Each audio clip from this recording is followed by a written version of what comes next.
2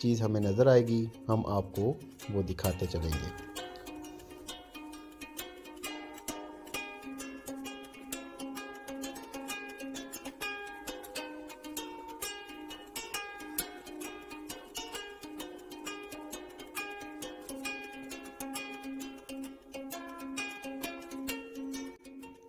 اگر ہم شمالی دیوار سے باہر کی طرف دیکھیں تو یہاں پہ تھروچی گاؤں کا نظارہ دیکھنے کو ملے گا، اور اس کے علاوہ چنگ پور خواص کا نظارہ ہمیں دیکھنے کو ملے گا۔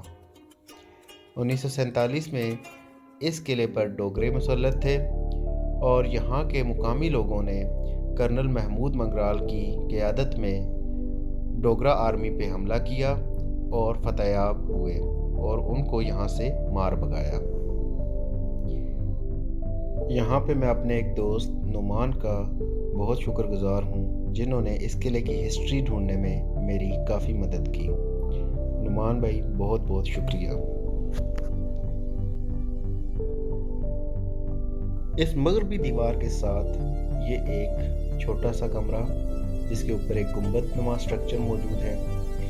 سٹرکچر سے یہ کمرہ کوئی عبادت گاہ محسوس ہوتی ہے۔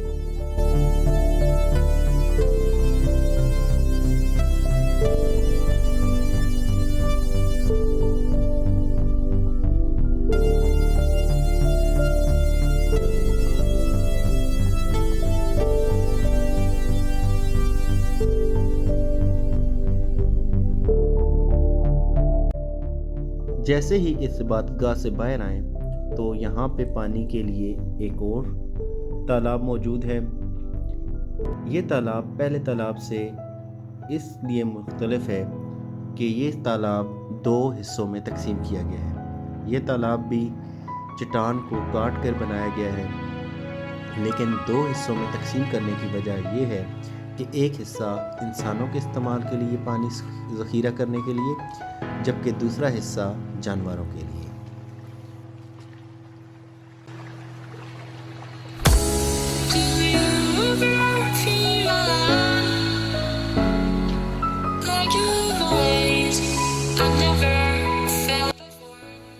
اگر بات کی جائے قلعے کے دفاع کے لیے تو اس قلعے کے دفاع کے لیے اس قلعے میں 5 چوکیاں بنائی گئیں، جن میں سے 4 چوکیاں بالکل ایک جیسی ہیں، اور 5ویں چوکی جو قلعے کے بالکل آخری کونے میں واقع ہے وہ تھوڑی چھوٹی اور مختلف ہے۔ تمام چوکیاں، یہ جو 4 چوکیاں ہیں، ان کا سٹرکچر بالکل ایک جیسا، چھت بھی ان کے اوپر موجود تھی اور چھت کے اوپر بھی تیر انداز تعینات ہوا کرتے تھے، اور اس چوکی کے اندر چھت کے نیچے بھی تیر انداز تعینات ہوا کرتے تھے۔ چھت پہ جانے کے لیے 7 اس طرح سے سیڑھیاں موجود ہیں۔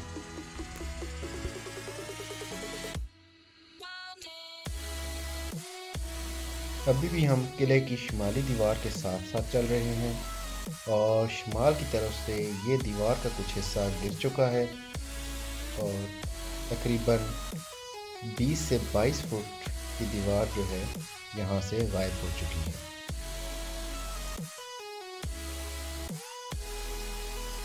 تھوڑا سا آگے ہیں تو یہاں پہ یہ 2 بڑے کمرے موجود ہیں جن کے چھت اور درمیان کی دیوار بالکل غائب ہو چکی ہے، اور ان دونوں کمروں کے اندر کثرت سے طاق بنائے گئے ہیں جو یہ ظاہر کرتے ہیں کہ یہ کمرے رہائشی مقاصد کے لیے استعمال کیے جاتے تھے۔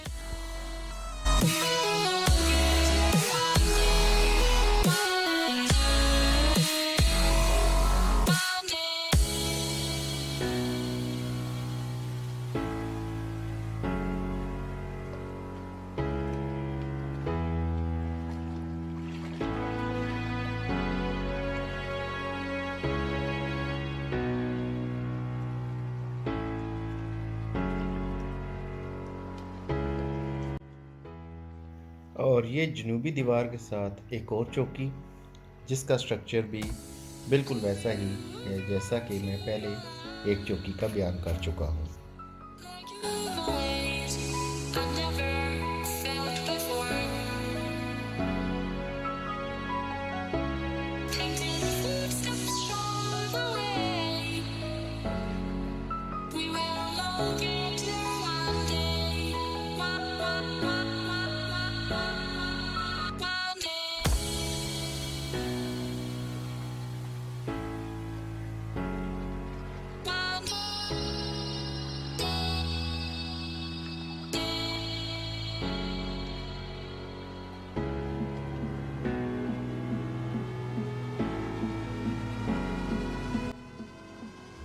اب دوستو میں قلعے کی مشرقی سائڈ پہ بالکل آخری کونے میں پہنچ چکا ہوں، اور یہاں پہ یہ ایک چھوٹی سی چوکی موجود ہے، اور اس کا سٹرکچر اور اس کا چھت ابھی موجود ہے، اور یہ بھی جس طرح سے ہم نے عبادت گاہ کے اوپر چھت دیکھا تھا بالکل ویسا ہی چھت اس کے اوپر بھی موجود ہے۔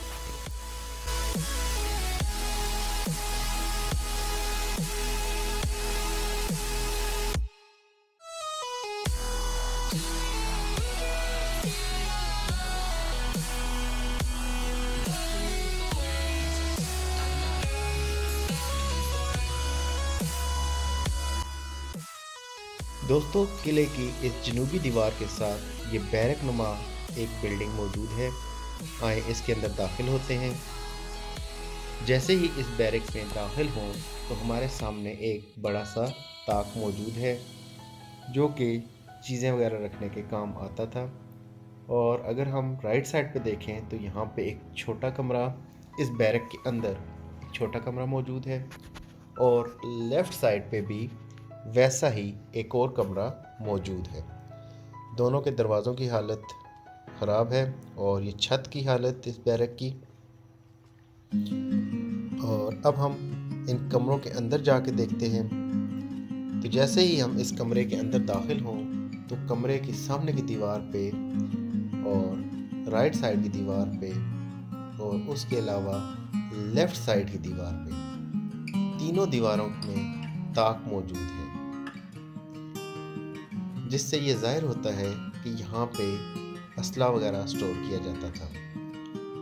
ایک دیوار میں دروازہ موجود، جبکہ باقی تینوں دیواروں میں یہ طاق موجود ہیں، اور یہ اس کمرے کا دروازہ، اور وہ سامنے دوسرا کمرہ جس کے اندر جو سٹرکچر ہے بالکل ویسا ہی ہے جیسا کہ پہلے کمرے کا تھا۔